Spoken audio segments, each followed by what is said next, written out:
A blocked off location, making sure that nothing gets in the shot. But, if I stand up. Oh, Gary, sit down. Gary.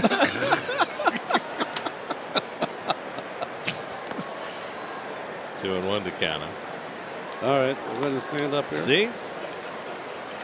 It's like Mo, Larry, and Curly. Will the real Gary Cohen please stand up?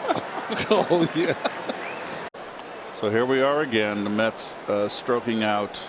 Yeah, stroke. Did you say stroking out? Stroking out, yes. It's a baseball stroke. I think you need to watch your language there because, we're getting older and stroking out is something we don't want to be doing. What are you saying? I'm a creepy old man? No.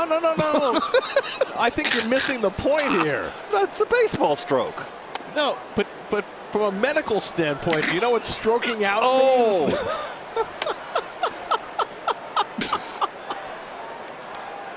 Oh my my mind goes places where you don't want to say bleeding out and you don't want to say stroking out.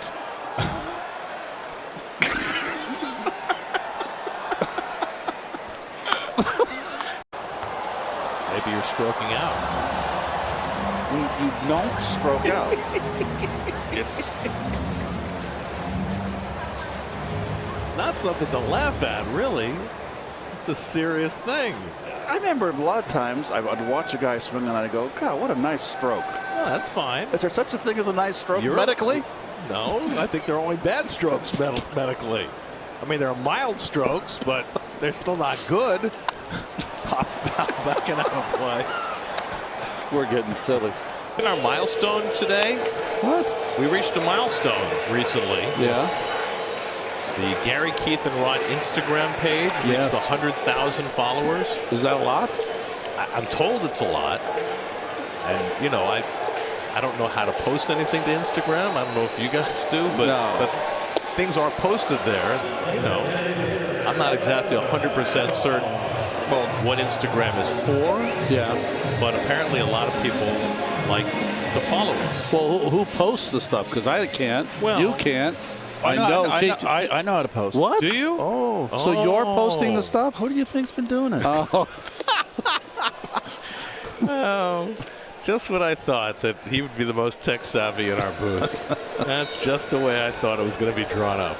Well, the next time you post when Gary has a home run call, will you put a little block there at the bottom just saying there's a reason why you and I don't react to the home runs? Oh, I know. The people get bent out of shape that you and I have no reaction. We are very thrilled, but it's Gary's. Gary's on center stage. We can't upstage him. I got a pretty bad scorecard, man. I made so many mistakes. I spilled coffee. First time I've ever done that in 17 years, all over my book. Just tired act. Better the book than the computer. Yes. Because we've been down that road before. Right, Dave Freed? So happy. Talk about a piece of art. There you go. Jeez, that's tired. Oh, my gosh. What am I supposed to do here? I'm a methodical thinker. I think Ronnie should do it. He thinks quicker on his feet.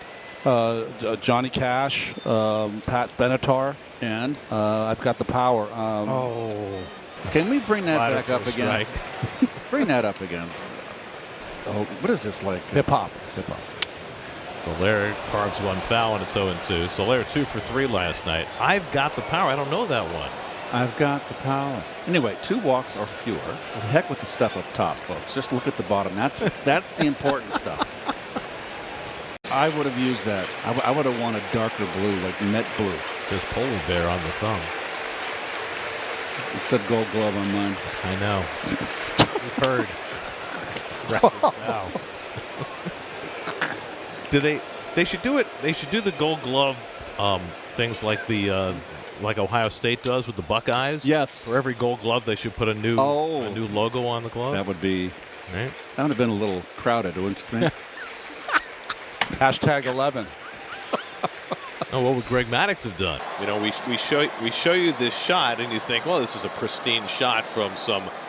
I got a chance to finally meet Harrison in that San Diego trip when we had that little party, little soiree up in the hotel with all the big movers and shakers.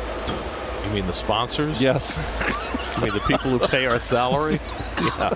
Well, the movers and shakers. But I got a chance to meet Harrison Point and had a very nice conversation with him. Harrison's delightful. Yes, he is. Big fan of yours. That's why I like him. Before he's immortalized next Saturday with his number retired. And I want to know, Keith, after you are raised to the pinnacle with your number up in the rafters and you enter the pantheon of the greats in Mets history and are immortalized appropriately, will you deign to return to us peons? Well, you're going to have to bow to me for a little more often. Pleasant good evening, everybody, and welcome to Atlanta. Gary Cohen, Keith Hernandez. I'm only going to do this once. Oh, okay. Thank you, Gary. With you from Atlanta as the Mets play a 3-game series. Mr. Hernandez. Hello. Oh, Steve, you can sit down now. Thank you, sire. That's two bows. Second one, not so good. It's heading for the wall. It's out of here. The bug is out of here. And they can blow this game off, the drawers off this game, as you say, Gary. I would usually say the doors, but drawers works too. Drawers like cabinets. Oh, is that what you meant? Yes. Are you sure? That's what I meant. Okay. Okay. I'm not going in any other direction. It's still doors to me. Okay. Sorry.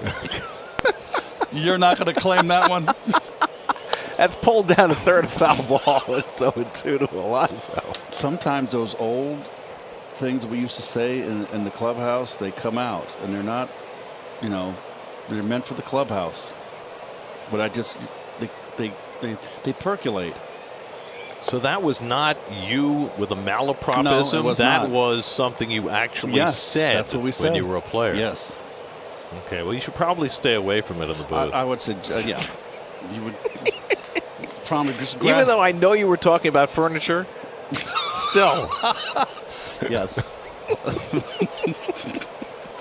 Not to belabor a point, but I just heard from our lovely Ellie from SNY, our PR. Yeah. They are magnetic. Magnetic, just like your personality. Slider low and into RC, and it's 1-1. Tell that to my two ex-wives. Well, we could all tell stories, but let's not. Can you explain how the cup snake begins? Oh, for sure, Stevie. First off, I want to say hi to my mom, Kelly Johnson, my family, James, Allie, Jim. Love you guys. Basically, the snake starts 6th, 7th inning. Everyone's got a few beverages in. Someone stands up and goes, "Give me your cups. Give me your cups." You see the snake form up in the beginning. Everyone throws the cups. Now what? Was it the 8th inning? 9th inning? 7. Basically the 8th, Steve. Yeah. And it goes all the way up from the. All the way up, and that's how it forms. Pretty simple. Yeah. Now, guys, I have to tell you, this is not as easy as it looks. I have been holding this up for about a half inning. Arms killing me. Okay. That's a true story. And if you let go, it all breaks apart and everybody boos you. Okay. So this is the bleacher activity out here. All right. Well, it seems as though there has been a fair amount of consumption. This is our first home game, your first home game since your number was retired? Yes. How many times you've looked? Not once. Oh, since I got to the park. No, since Not the during game, the game. since the game started. I haven't looked once. Really? But I can't see it from here. But you can lean over and. I mean, I can see as far left as a Piazza, 31. But if you bend down, you can see it. You mean like this? Yeah, like that. Oh, there it is. Oh boy, you are so funny. There he is, just peeking off the edge there. Right, and everybody has their own comfort level in terms of working within the legal parameters of the speed that you can attain with your car while you're driving along the highway. I would just like to point out to those who don't drive on a regular basis, that's lined into center field, and that's down for a base hit from McNeil, his second hit of the night.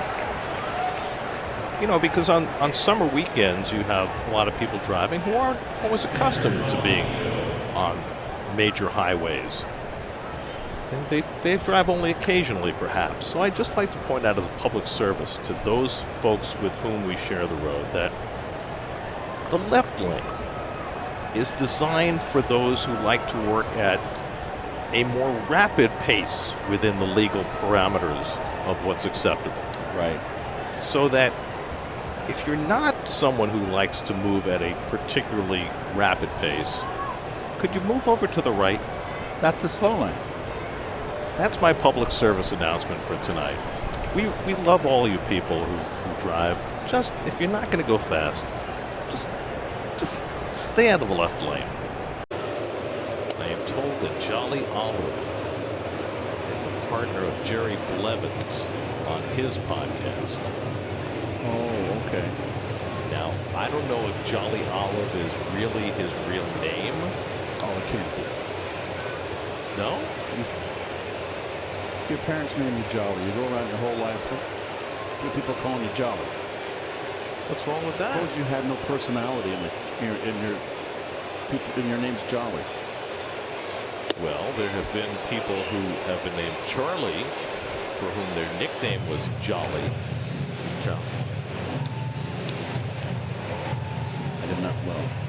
I don't know why we're going here. I don't know either. I'm just wondering. Could it be it's 10-2 in the sixth?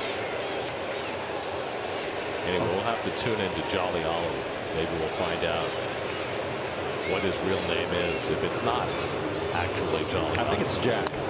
Really? Why would you think that? Because I was told by the truck. Oh, how does the truck know? The truck knows everything. What's his last They're name? like the Great Oz in there. What's Jack's last name? Is it Olive? See, they don't know. We got to come on behind the curtain. A little knowledge is a dangerous thing. So, Gary, Keith, there's a reason they call me the 15th to 16th best reporter in the business. I texted Jerry Blevins and found out his co-host's full name. It is Jack Olive. So Jolly Olive is Jack Olive. See, so he is half Jolly Olive. You're rated 15th? That's middle of the pack. That's what my mother rated me. Well, if you keep working at it, Steve, maybe you can crack the first division.